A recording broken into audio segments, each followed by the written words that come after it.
Malawi Today.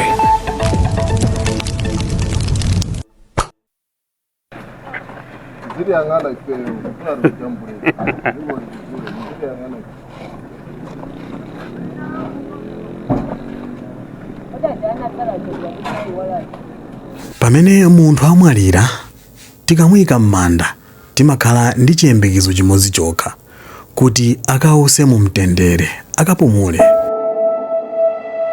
Koma lero ku Malawi ngakhale manda sakupereka chipulumutso kapena kuti mpumulo wabata maka kwa anthu akhungu la chialubino. Iyi ndi nkhani imene yachitika ku Dowa ndipo anthu amene mukuwaonawa akukaonekera ku khoti la magistrate kumene akuwazenga mlandu ofukula manda a munthu wakhungu la chialubino. Sabata yapitayi kunamveka mphekesera kuti anthu ena anafukula manda a munthu akhungu la chialubino kumeneku ndi ku Dowa, ndipo anthu mukuwaona mchithunzimu akuonekera lero ku bwalo la magistrate la Mkukula m'bomali komwe milandu yawo iyambe kumvedwa. Koma funso lomwe likuvuta kwambiri ndi lakuti kodi dziko lathu lafika poti manda nkumafukulidwa motere kapena kuti manda anasiya kulemekezedwa? Kwa nthawi yayitali anthu akhungu la chialubino akhala akuthawa, kubisala, akukhala ndi mantha ndipo ena akhala akuphedwa kumene komanso kuchosedwa ziwalo. Komanso ngakhale anthu akamwalira sakusiyidwa kuti ause mu mtendere koma akufukulidwa m'manda. Izitu ndi zopereka mantha osati kwa anthu akudowa okhayi koma dziko lonse la Malawi. Munthu wa chialubino alire bwanji, alire motani? Kodi nkhanza zimenezi zikubwera chifukwa chani? Kumalephera kumaziwaza John Chilema. So zikuoneka kuti nkhani ya malubino yatilephereka ndi pakufunika achina Trump abwereso munomu azafufuze mwena yo. Ndipo ena nkumafunsa kunena kuti koma munthu wa khungu la chialubino kodi ali ndi mtengo otani oposa anthu ena tonsefe? Pamene anthu amabwera ku bwaloli atamangidwa, anthu ali maso kuyang'ana ku khotiro kuti kodi kutuluke chiyani, popeza anthu ngati amene akagwidwa chilungamo chenicheni sichioneka yayi. Anthu amenewa amatuluka komanso ena amatha kufera ku ndende komweko maka pa nkhani zija zobisa maumboni. Tikudziwa kuti pali anthu ena akuluakulu amene amakhala ali kuseri kwa mchitidwewo umene safuna kuonekera, ndipo zotsatira zake anthu amene amakhala akuwagwiritsa ntchito ngati zimenezi amafera ku ndende komweko. Taonapo anthu ena akufera ku ndende maka pa nkhani yomweyi oti atamangidwa pa nkhani imeneyi lero sadatuluke adafera konko maka pa nkhani yobisa chilungamo chimenechi. Kodi pano tiyembekezere zotani pamene anthu amenewa awagwira? Kodi aulule ndani? Alipo amene amawatuma kapena ndi okha amene akhala akupanga zinthu zimenezi? Kufunika achina Trump abwereso munomu azafufuze mwena yo. Last mwena chifukwa CIA abwere mwena ndizimene akufuna anthu andali. Komano ife tikunyasidwa kwambiri ndicho kuti tizimumva wa DPP yakunena kuti wampha alubino ndo MCP. Ndi wa MCP azikayankha mawa akupha malubino ndi DPP. DPP azikakanira A4 akakanira UDF. UDF akakanira UTM. That's nonsense. Why not coming together? Timangoziwa kukumana pa maliro basi. UDF, DPP basi azicheze pa maliro pajapo.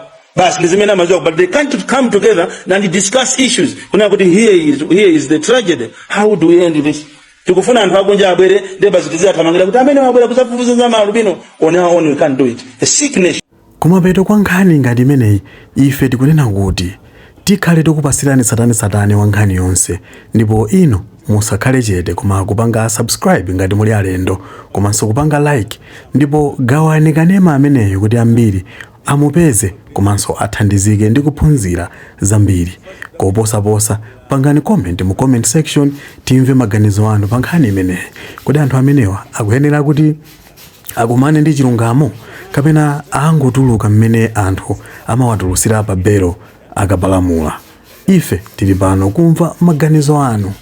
Kufikira nthawi ina, ino ndi Malawi Lero. Bye bye.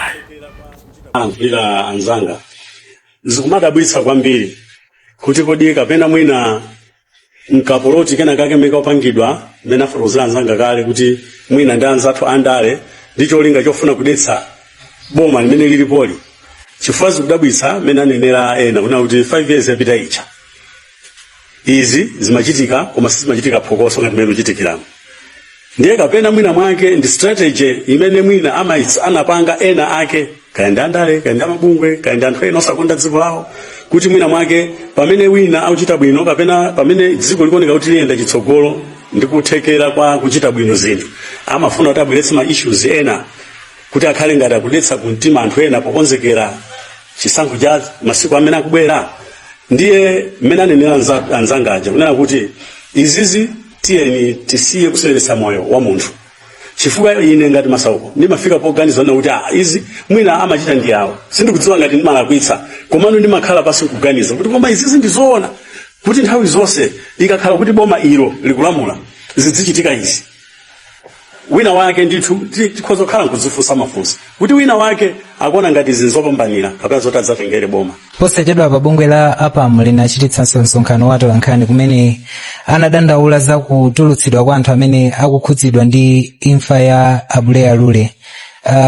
Iwo amanena zoti mwina boma likufunika liyankhepo kuti awatulutsa pa zifukwa zanji chifukwa Abule Alule anthu amene akukhudzidwa ndi imfa ya Abule Alule sanafike pa mlingo kapena ndondomeko zimene boma limanena kuti munthu atha kutulutsidwa. Inuyo ngati abungwe la Malawi First, position yanu ndiyo tani pa nkhani imeneyi popeza kunena kuti issue imeneyi ena mainena kuti ikubwera ngati mwandale popeza boma la DPP langolowa kumene.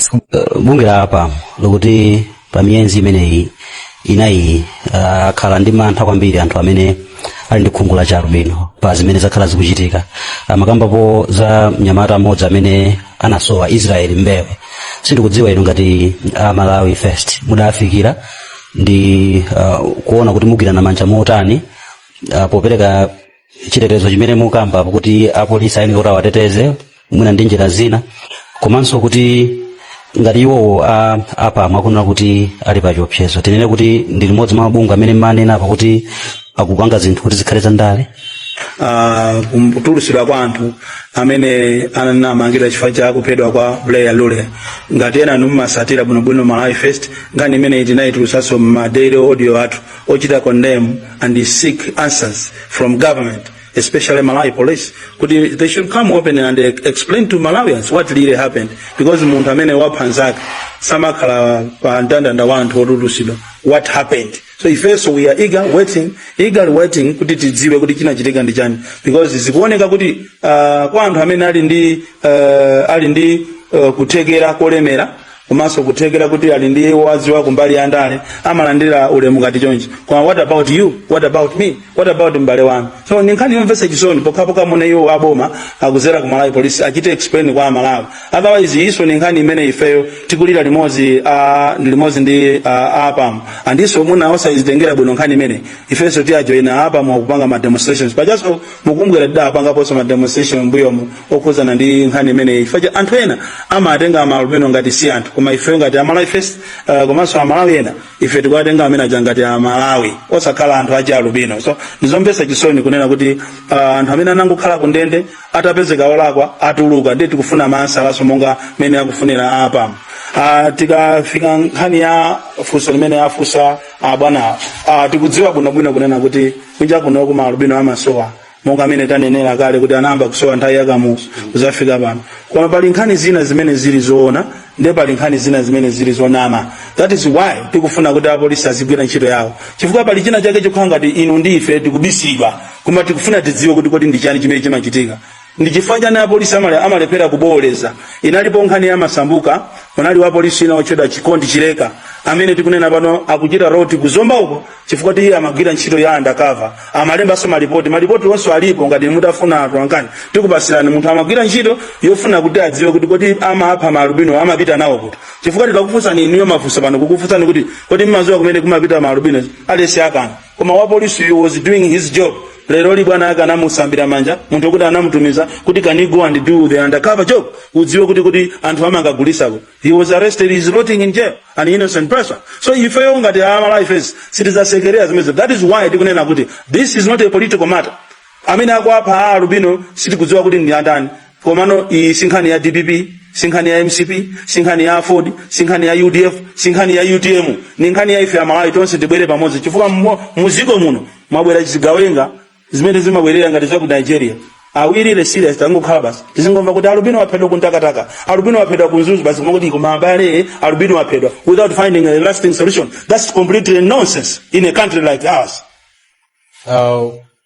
Mafotokoza kuti nkhani inamba pakanthawi ndithu zimene zikutanthauza kuti malamulo athu pa nkhani imeneyi ndi ofokerapo nanga patakhala zoti mwina zinthu zikupitirirabe muchite zotani kupatula mwina zamademo zimene mafotokoza chifukwa mchitidwe ngati umenewu takhati kuona kumachitika tikamayandikira kuponya chisankho. Mafusafuso wanzeru kwambiri ngakhale kuti pano pamene sikumveka tisanayandikire chisankho faje chisankho chiti 2030 komano ndi pamene simungadziwe kunena kuti izi tikunena izi ndizoona kuti pali makungu ena ndi anthu ena andale amene apasana ndalama ndicho linga kuti azibweresa nkhani ya maalubinoyi kuti anthu ena aoneke olephera.